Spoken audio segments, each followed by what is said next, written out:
friends. How's it going? Ash here, welcome back to Gents. You get a point if you know what that was from. What are these doing here? It's my new fragrances, West Loop and Edgewater. They just released. You can check these out down below at Michael Malul's website. Using the code GENTSCENTS will get you some money off your order, or you can find them at every Perfumania and fragrance outlet store in the United States. I feel like one of those guys talking at the end of an infomercial. Did a video on these not that long ago on the channel with more information on both of these. Check it out if you want more info. Super sexy, sweet, warm, that's West Loop. Green, fresh, bright, that is Edgewater. Both of these, top notch. But those are not what we're talking about here today. No, we're talking about fragrances that if you're under the age of 30, you need to know. You need to know these for one reason or another. If you're over the age of 30 and you haven't smelled all 10 of these, do you need to just hang it up? Yes. If you haven't smelled these and you're over 30, if you're 30 years old in one day and you haven't smelled all 10 of these, I'm sorry, buddy, you have to leave. I'm just playing. Like, there's gonna be one person out there. What an a-hole. He told me I'm not allowed to like fragrances. I tried to include some that were very obvious and some that were not so obvious. So we got kind of a mix of different scents, but each one of these, you gotta train that nose to recognize. I'll have all of them linked in the description down below where I'm at right now. It's down there. And here are the codes. Yes, here they come. Jot these little codes down, put these codes into your mind, into your memory banks, and then anytime you access these websites, use the codes to save some money.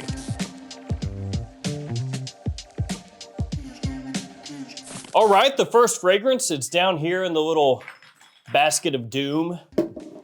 Mancera Red Tobacco is the first to be drawn from the basket. Why red tobacco? Well, a few different reasons. First off, this style, this DNA is quite popular. More popular with niche fragrances, but popular nonetheless. So it's one of those fragrances where you should be familiar with it. That way when you smell another fragrance kind of done in this style, you recognize where it's from. What other reasons? Well, it's a Mancera, which means it's pretty affordable. So if you're just getting started off with niche fragrances, these are ones that you don't have to break the bank to purchase. It also has really good performance, great longevity, great projection, so you got a lot of bang for your buck there. And as it dries down especially, it's a big people pleaser while being quite unique compared to most designers. The other reason I think you should familiarize yourself with red tobacco is if you haven't really delved into niche fragrances, the opening of this one will tell you a lot. And why is that? Well, the opening of red tobacco, it's hectic. It's got a lot going on. It's strong, it's unforgiving. There's a lot of spices mingling in there. It can be sometimes off-putting. So this is one of those deals where if you smell red tobacco and right in the opening you go, oh my God, how can you wear that? That lets you know right away, you're probably not ready for some of the more hardcore niche fragrances out there. If the opening of red tobacco scares you away, there's some other stuff out there that's not gonna scare you away. It's gonna give you night terrors. It's gonna give you sleep paralysis demons. So yeah, red tobacco can tell you a lot. Now, after the opening, it's pretty easy to wear, very easygoing actually, I feel like, but that initial blast, the first 15 minutes, 20 minutes, it tells you a lot about where you're at. And it doesn't cost you too much to get there. So a lot of reasons I think red tobacco is a fragrance that you gotta know. Next up we have Stronger With You from Emporio Armani. Why Stronger With You? Well, this DNA, this style of fragrance, like red tobacco, but way more so, is very popular. There are so many fragrances out nowadays that have a similar scent structure to Stronger With You. So it's one of those deals where you probably should know what kicked it all off. And especially with this line, there are so many different ones out there that it's helpful to know what the baseline is, where Stronger With You starts. That way, with all the flankers, you can kind of hone in on what the changes are and then figure out which one works best for you. And then you could take that a step further and even say, well, I really like this one, and the main change was this, so maybe I should look for other fragrances that do something kind of similar or have a similar note breakdown or similar additional notes to the other fragrances. That sounded way more complex than it needed to. I'm just saying, like if you like Stronger With You oud the most, then maybe you want to find some other fragrances with this similar oud added in, and maybe you would like those as well. Another fragrance that has good performance is a big compliment puller, very warm, has a gourmand kind of edge to it, and just one that I feel like think nowadays, especially with everything that's coming out and has come out, you need to know what really started to help kick that off, for better or for worse. Okay,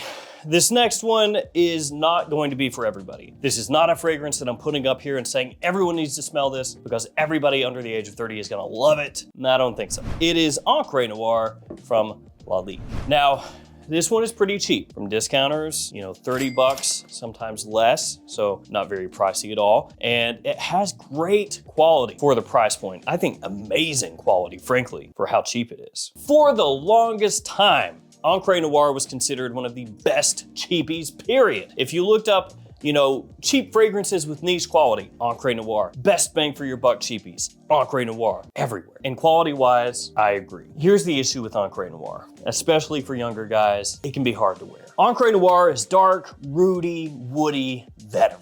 And vetiver is a note that scares a lot of people away. I can empathize, even if I don't agree. I love vetiver in all of its forms, facets. I love a stinky vetiver. I love a clean vetiver. I just love it all. But for a lot of people, anything past gray vetiver from Tom Ford is like, oh.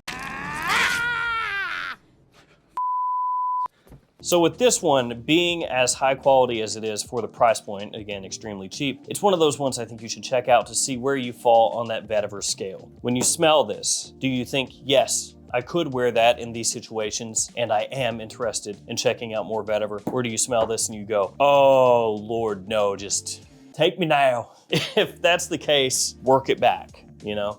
Gray vetiver, the one gray from Dolce & Gabbana, something like that. But you gotta know Enr Noir. You're gonna hear it talked about ad nauseum, and it's best to know why people do talk about it and see if it potentially works for you. Let's go with something easy wearing next, something everybody can rock with. It's Missoni's Wave. So why do I think that you should smell this one? Well, first off, it's just an awesome summer fragrance. Spring and summer and early fall. People love it. You can wear this pretty much anywhere. Yeah, I mean, you would see this and think it's just a casual daytime fragrance, but the way that this smells, nobody's gonna dislike this. So even in more formal situations, especially during summer, you can wear it. It's just so inoffensive. Now, it has similarities to Versace Pour Homme and Chanel Allure Homme Sport, both of which came before this one. But this one, you know, it kind of splits the difference for me. It's not quite as creamy and not quite as dense with the sweetness as Allure Homme Sport, but then it has a little more depth to it than Versace Pour Homme. Now, both of those are great. Both of those are great, don't get me wrong. But this one is just one of those top of the line aquatic freshies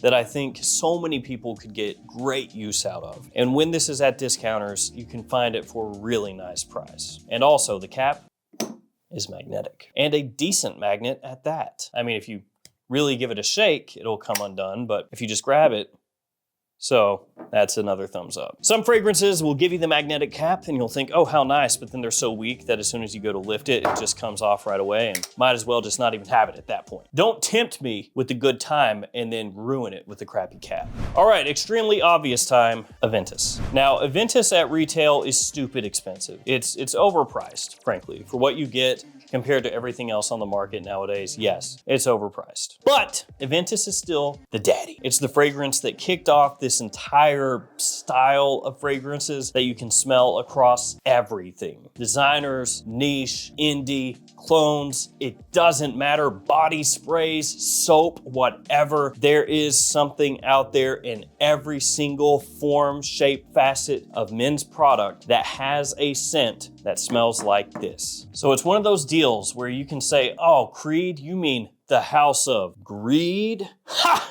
Got him! Did you see that burn? I changed the C to a G. Ha! I'm like Nas or Jay-Z. I'm a lyricist, dude. Genius. Yeah, I can't tell you how many times I've seen that. The House of Greed? Got him. But yeah. They're overpriced, like I said, yeah. And the house is, you know, iffy with how they have advertised over the years. And by iffy, I mean straight up lying to your face. But the perfumers that put in the work on this put in the work. And this is one that you need to know. And even if, you know, all those things I said about it that were kind of poking fun at it are true, one thing is still true past those other truths about Creed's untruths. This stuff you can wear literally anywhere, anytime, daytime, nighttime, and you will smell like $1,000,000. And you need to know Aventus. I mean, it's obvious. You need to know this. Plus, it'll help you when you start smelling all the other 15 million fragrances out there that smell kind of like that one. You'll be like, oh, I see what everybody's talking about when they say Aventus-y. Cool Water is up next.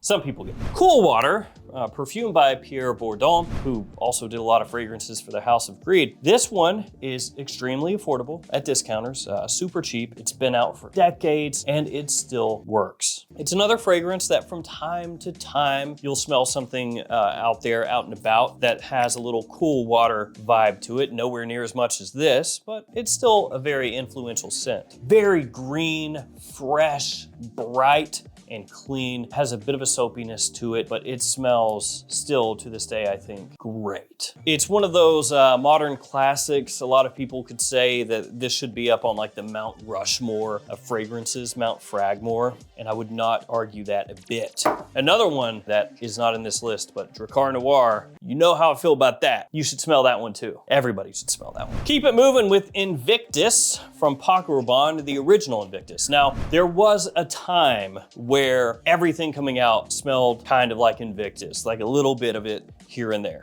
It's not what it used to be as far as just outright popularity goes. And you can tell, frankly, just from Invictus itself. The line is still going strong, but you know, Invictus Victory, Victory Elixir, Platinum, those, they don't really smell like this, do they? The flankers before those, you know, Legend, Intense, Aqua, they all had this DNA right there, front and center, but it has fallen out of favor a little bit. Now, all that being said, this bubblegummy, fresh, sweet beast right here does still do the business. It's a scent that, you know, I've hated on it off and on over the years, but it's part of the times, you know? This really helped shape what men's fragrances were gonna be for a number of years. That minerality that it has, that bubblegum sweetness, everything working together in a way that is both youthful and a bit loud, but still extremely wearable. I feel like Invictus is gonna be one of those things where I appreciate it more as time moves away from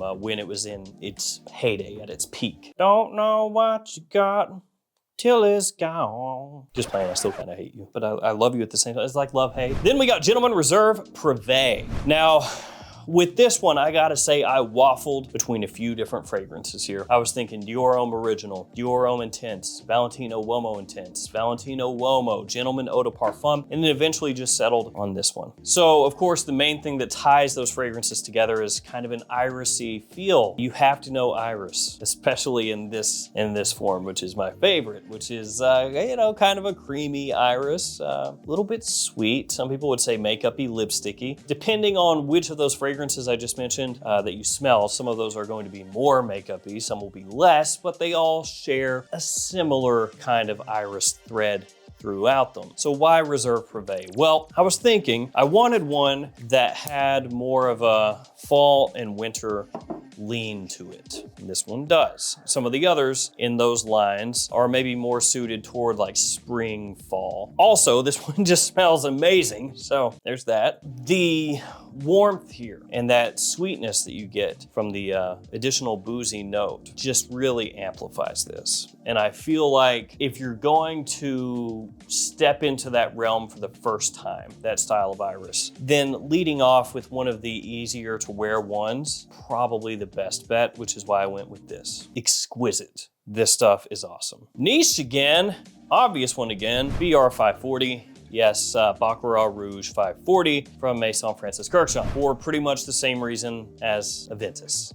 It's everywhere. This is everywhere. It has been cloned to death. It has been emulated to death. Designer houses, clone houses, niche houses, don't matter. This stuff is everywhere. It has a cotton candy kind of sweetness to it, a lot of saffron in there, amber woods. You can go nose blind to it really easily. You know, it's the type of scent where you'll be like, oh, it's gone. It's gone. I paid $15 million for this fragrance and It's gone. And then somebody will come up beside you and be like, what are you wearing? It smells like red. It smells so good. Oh, hi, Mark. Yeah, so you'll be nose blind, but it's still there. It is absolutely unisex. Actually sells more to women than it does men, but BR540, you gotta know it. Just one of those deals, you know, it's basically this one and this one are like two of the biggest niche fragrances of all time as far as sales goes, so just gotta know them. Last but not least, Lalique Pour Homme. I got 2 Laliques in here. Didn't think about that. I should have swapped that out for like a Zaro Pour Homme or something. Oh well, too late now. So Lalique Pour Homme, this is another affordable one. It smells similar to Creed's Bois du Portugal. Extremely gentlemanly, classy, sophisticated, mature, spicy, woody, with an amazing aromatic tinge to it. It's just really, really, really, really well done, especially for the price point. I mean, look at the bottle with that lion coming through there, just looks sick. Like I said, I thought about putting in Zaro Pour Homme, just give you some classy, classic barbershop action, because I do think you need to know barbershop fragrances and how those smell. They are typically associated more with guys middle-aged and older. That doesn't mean younger guys couldn't wear them if they didn't want to, of course. Wear yourself a barbershop fragrance, smell clean and classy. Don't let anybody shame you for smelling like the freaking man. Oh, they all said I had to wear Sauvage. No. But if you want some more Creed on a budget, like I said, Bois du Portugal, got to check this out. And I feel like this does help, you know, kind of encapsulate very particular style of a gentleman's fragrance at an affordable price point. So there we go. Boom. 10 fragrances that you need to know before you turn 30. Get on it. And I'm not saying go blind buy these or anything, just if you have the opportunity to smell them, take the opportunity. I want to thank you guys for hanging with me here today. Stay safe out there, and I will see you guys tomorrow with another fragrance video. Love you guys. See you later.